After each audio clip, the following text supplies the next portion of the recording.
Right then, we're episode 200. 5 years in the business. Yep, the club Facebook page has been open for 5 years.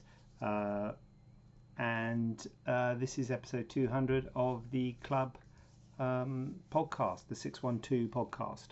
6:12 every Thursday night. Bit late today because I've been watching the football, but arguably could have come and done it on time.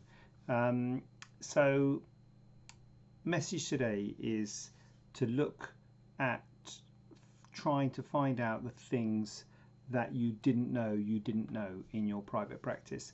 And the problem with the private practice is that we're all busy, we've all got a lot on with our clinical care of patients, and it's easy to miss things that are very important. And this has come to light because I'm currently looking at investing in a property in Birmingham. I'm looking at a flat for investment, and I'm phoning up quite a lot of estate agents, and it's amazing how many people aren't getting back to me.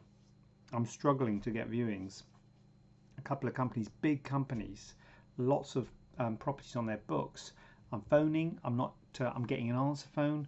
I am filling in the contact forms on the websites. Last week I filled in for a couple. Yesterday I filled in for another one, and they haven't got back to me at all. And I feel like saying, I hope the people who are trying to sell these houses realise how bad their estate agent is, because they might not sell their property simply because the estate agent hasn't got back to me. So the ones that get back to me are the ones that I'm going to go and view, and I might buy one. But the guy selling the property doesn't know this. He doesn't know that the estate agent is really hard to get hold of and doesn't respond to inquiries. He's probably had the estate agent come round, probably said, oh, we'll do this % on the sale, and these are big estate agents, so they're getting a lot of people getting on their books, and I can't understand it. I'm also looking for a lawyer to do the process, and also need someone to do some work with the renewal of the lease of the clinic.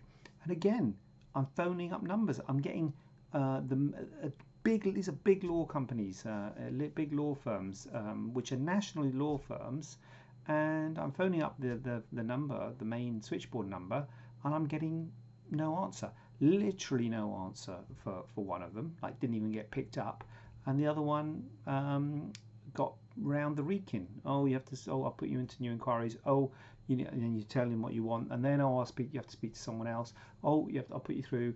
Oh, they're not in. Can they ring you back? Yes, they can, and they haven't rung me back a week later.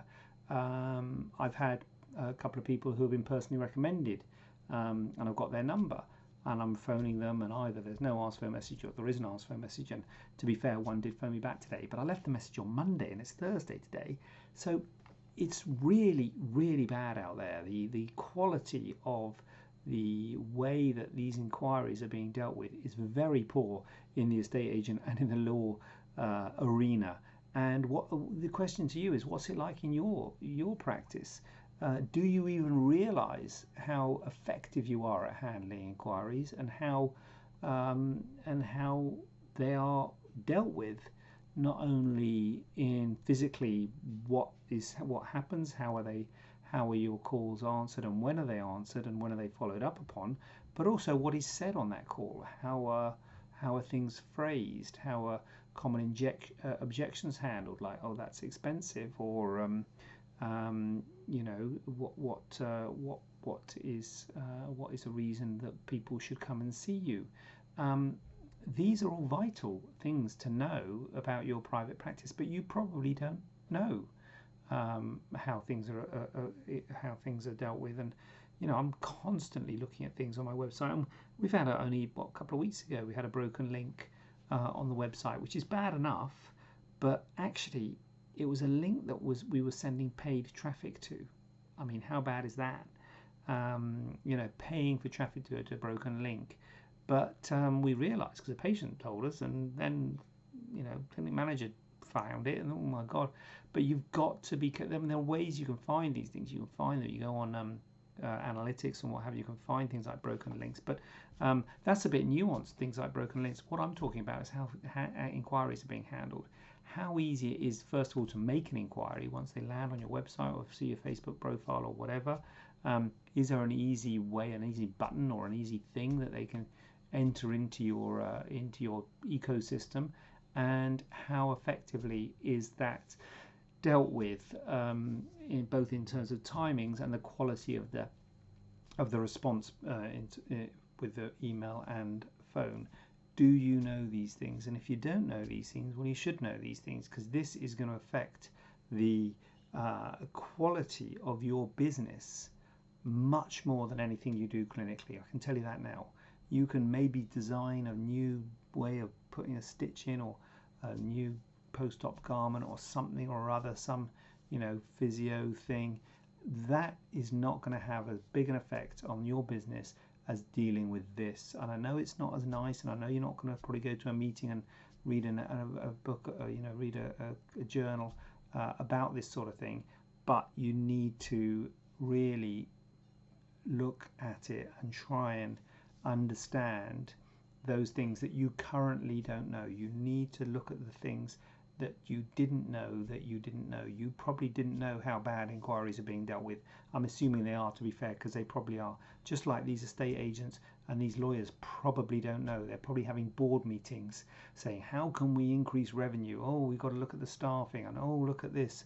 We've got to look at how much money do we spend in the canteen? Oh, well, what can we do to get bigger quality clients on board? What can we do? These are probably the conversations they're having in the boardroom. I feel like saying, is the phone being answered? Are you getting back to people when they fill in that online form? These are the things that are going to get a bigger client, but forget forget all the things you think that you know. It's the things, look at the things that you didn't even know that you didn't know. And this sort of stuff, a lot of us don't even know how an inquiry comes in, how a patient phones us. Is the phone number on our website? Is that displayed on a phone? Is it clickable?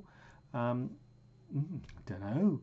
So just put yourself in a patient, get your phone out and Google yourself and see what comes up. See what comes up first on Google. See what the Google profile says. Put your name and your location, and see what your Google My Business page says. Has it all got your contact details? What your reviews looking like? Is it easy to contact you? So pretend you're not you. Go to an incognito browser and have a look and see what's going on, and that is going to be how you will dramatically affect and improve your business. And it may not be very sexy for the 200th episode and the 5-year anniversary, but it is probably one of the more important points that I'm going to make. That it is extremely important to look at those things that you didn't even know and certainly how you deal with, how you handle inquiries is extremely important, and you need to look at how that works. And I can tell you now, if you can get on top of that, you'll probably feel a bit sick when you're first looking into it, because you'll probably find that people have inquired and you haven't got back to them, but it's good that you know now. That's the way to look at it. Like when you get a broken link, it's good that you know now. Okay, oh my god, that link's been broken for the last 3 months. Anyway, rise above it, fix it now and move it forward. But it takes time to get into this thing and to look into these things, so I urge you to do that. Look at how your place looks from a customer's point of view, and make sure you're handling those inquiries effectively, and you're responding to them in a timely manner and following up on them. It's vital, absolutely vital. So look, 5 years, look at me. Go back to the beginning, how I looked before, God. And episode 1, yeah. Anyway, episode 200, there we go. Well done everyone for sticking with it. I'll see you next week.